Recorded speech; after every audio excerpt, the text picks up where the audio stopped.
I want to talk about World of Sport because you officially announced World of Sport tapings for May 25th and 26th. And Impact, it's written here, Impact will be handling the wrestling end of things and produce a 10 episode series. And from what I understand, most likely the decision regarding making it a full time series will be made in about 3 weeks, depending upon the ratings and reaction for the first two or three shows. As noted before, the show will air at 5 p.m. local time on Saturday, the same time slot it did in the show's heyday.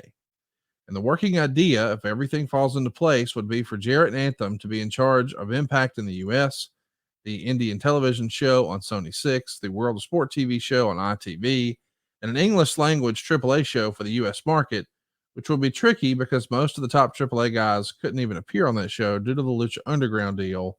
The AAA show is the only deal that hasn't been announced yet. We haven't spent a ton of time on today's program talking about World of Sport. Can you talk about what a big deal that was and what the plans for it were, why you had high hopes for it, just all that jazz? Man, I was what could have been.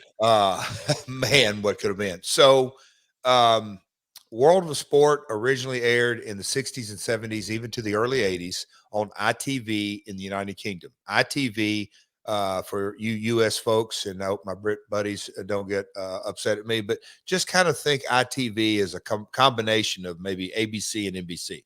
It's massive. It is the biggest general entertainment network. World of Sport aired Saturday afternoons. It was a tradition to kind of think TBS 605 here in America. Made lots of stars. It was the program. It was, taken off, and soon on Sky, WWF came along, and that became really the number one promotion for years and years. ITV made the commitment to reboot World of Sport. For me, and I'll say really my family's history to get to be a part of it, and the timing of everything with stuff we've kind of said, okay, we're rebranding. The domestic situation is cloudy at best as far as launching or getting a deal, whether it's GFW or whatever it may be. It was just going to be a challenge, but having a wrestling show on ITV that was going to be able to feature talent was a really big deal, because not just the exposure, but live events and the positioning. And, an ITV successful show, who knows, it could have come to America and aired in America. I mean, there was so much potential upside. So with us TNA Anthem at the time, Sony, which is the broadcaster of WWE right now, but Sony in India, ITV in the UK, AAA Mexico had really strong content. In America.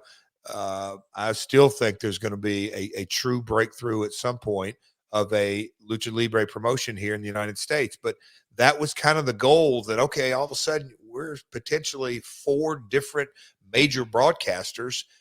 There's something here. And World of Sport, we went over and did the press conference, obviously premature because the deal wasn't done, but everybody was heading into that direction. We made a ton of noise, and well, Conrad, making so much noise woke the sleeping giant. I mean, NXT UK, without question, was a response to World of Sport.